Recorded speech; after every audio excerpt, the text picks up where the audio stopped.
जय श्री गणेश। महर्षि विश्वामित्र द्वारा बालक स्कंद का संस्कार संपन्न करना और बालक स्कंद द्वारा क्रांच प्रवृत्ति का भेदन और इंद्र द्वारा बालक पर वज्र प्रहार, शाक विशाख आदि का उत्पन्न होना और कार्तिकेय का षडमुख होकर 6 कृतिकाओं का दुग्ध पान करना। नारद जी बोले, हे देव देव, हे प्रजानाथ, हे ब्राह्मण, हे सृष्टिकर्ता प्रभु, इसके बाद वहां क्या हुआ इसे आप कृपा करके बताइए। ब्रह्मा जी बोले, हे तात, उसी समय विधाता के द्वारा प्रेरित होकर मां प्रतापी विश्वामित्र स्व इच्छा से घूमते घूमते वहां पहुंचे और इस तेजस्वी बालक के अलौकिक तेज को देखकर वे कृतार्थ हो गए और उन्होंने प्रसन्न होकर उस बालक को नमस्कार किया। उस बालक के प्रभाव को जानने वाले महर्षि विश्वामित्र ने प्रसन्न चित्त होकर विधि प्रेरित वाणी से उस बालक की स्तुति की और महान लीला करने वाला वह बालक अत्यंत प्रसन्न हुआ और अद्भुत हास्य करता हुआ विश्वामित्र से बोला। शिव पुत्र बोले, हे महामनस्वी, आप अचानक शिव इच्छा से यहाँ आ पहुंचे हैं, अतः हे तात, वेदोक्त रीति से मेरा यथाविधि संस्कार संपन्न कीजिए। आज से आप प्रसन्नता पूर्वक मेरे पुरोहित हो जाएं और इससे आप सदा सबके पूज्य होंगे और इसमें संशय नहीं है। ब्रह्मा जी बोले, बालक की यह बात सुनकर गांधी पुत्र विश्वामित्र जी अत्यंत प्रसन्न हो गए और वह आश्चर्यचकित होकर मंद स्वर से उस बालक से उन्होंने कहा। विश्वामित्र बोले, हे तात, सुनो, मैं ब्राह्मण नहीं हूँ किंतु गाधी सूत क्षत्रिय कुमार हूँ। मेरा नाम विश्वामित्र है।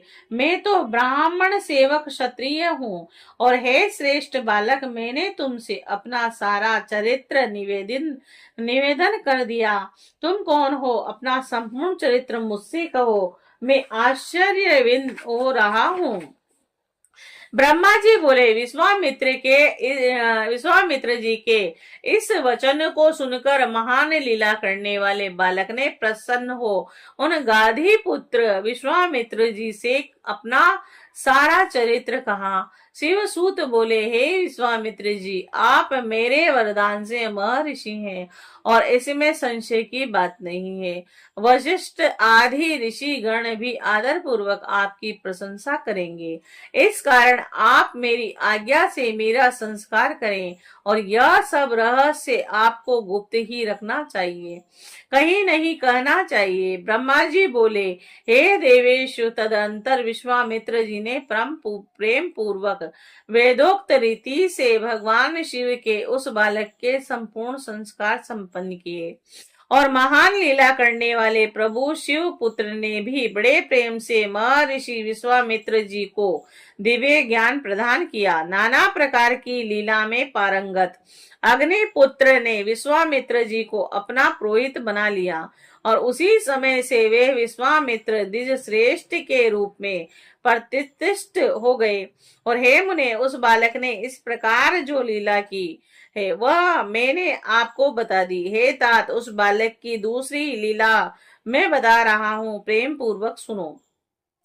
उसी समय श्वेत ने उस दिव्य तेज संपन्न परम पावन बालक को देखकर अपना पुत्र मान लिया। तदंतर अग्निदेव ने उस स्थान जाकर बालक को गले लगाकर उसका चुंबन किया और उन्होंने उस बालक को पुत्र शब्द से पुकारते हुए अपनी शक्ति तथा अस्त्र उसे प्रदान किया और ग्रह कार्तिकेय उस शक्ति को लेकर क्रांच प्रवृत्ति के शिखर पर चढ़ गए और उन शक्ति के शिखर पर ऐसा प्रहार किया कि वह शिखर पृथ्वी पर गिर पड़ा और उस बालक का वध करने के लिए सबसे पहले 10 पद वीर राक्षस वहां आए, किंतु कुम्हार के प्रहार से वे शीघ्र ही विनष्ट हो गए और उस समय सभी जगह मान हाहाकार मच गया। पर्वतों के सहित सारी पृथ्वी और त्रिलोकी कांपने लगे और उसी समय देवगणों के साथ देवराज इंद्र वहां पहुंचे। इंद्र ने अपने वज्र से कार्तिकेय के दक्षिण पार्श्व में प्रहार किया। वज्र के लगते ही उससे शाक नामक एक महान बलवान पुष्ट प्रकट हो गया। और पुनः इंद्र ने उसके वाम पाश में शीघ्र ही वज्र से प्रहार किया, और उस वज्र के लगते ही उनके एक और विशाख नामक बलवान पुरुष उत्पन्न हो गया। और फिर इंद्र ने वज्र से उसके हृदय में प्रहार किया, और जिससे उसी के समान बलवान नेगम नामक एक पुरुष प्रकट हुआ। तब स्कंद, शाखा, विशाख तथा नेगम, यह चारों महाबलवान संपन्न महावीर इंद्र को मारने के लिए बड़ी शीघ्रता से दौड़ पड़े। यह देखकर वे इंद्र उनकी शरण में गए। हे मुनि, देवगणों के सहित इंद्र उनसे भयभीत हो उठे, और वे विस्मित हो उन स्थान से अपने लोक चले गए, किंतु उन्हें भी पराक्रम के रहस्य का ज्ञान नहीं हुआ। हे तात, विविध प्रकार की लीलाओं को करने वाला वह बालक आनंद पूर्वक निर्भय हो वहीं पर स्थित हो गया, और उसी समय कृतिका नाम वाली 6 स्त्रियां वहां स्नान के लिए आई, और उन्होंने प्रभावशाली उस बालक को देखा। और हे मुने, उन सभी कृतिकाओं ने उस बालक को ग्रहण करना चाहा। उसी समय ग्रहण करने की इच्छा से उनमें परस्पर विवाद होने लगा। हे मुनि, उनके विवाद का शमन करने के लिए उस बालक ने 6 मुख बना लिए, और उन सब का स्तनपान किया, और जिससे वे परम प्रसन्न हो उठी। हे मुने, फिर उस बालक ने मन की गति जानकर वे सभी कृतिकाएं प्रसन्नता से उसे लेकर अपने लोक चली गई।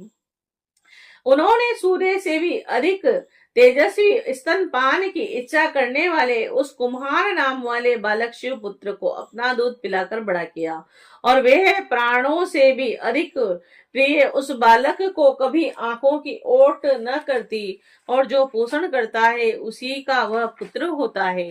जो जो वस्त्र आभूषण इस त्रिलोक्य में दुर्लभ है, उन सभी वस्त्र एवं श्रेष्ठ आभूषणों से प्रेम से वह उस बालक को प्रदान करती, और इस प्रकार वह अत्यंत प्रशंसा के योग्य दुर्लभ और स्वादिष्ट अन्नों को प्रतिदिन खिला खिलाकर उस बालक को पुष्ट करने लगी। हे तात, इसके बाद एक दिन कृतिकाओं के उस पुत्र ने दिव्य देव सभा में जाकर बड़ा सुंदर चरित्र किया, और महान लीला करने वाले वह बालक संपूर्ण देवताओं सहित विष्णु को अपना महान अद्भुत ऐश्वर्य दिखाने लगा। और उसकी इस महिमा को देखकर विष्णु सहित अन्य देवगण तथा ऋषि अत्यंत आश्चर्यचकित हो गए, और उस बालक के से पूछने लगे कि यह बालक तुम कौन हो। और उनकी बात सुनकर उस बालक ने कुछ भी नहीं कहा, और वह शीघ्र ही अपने घर चला गया और पूर्वत गुप्त रूप से रहने लगा।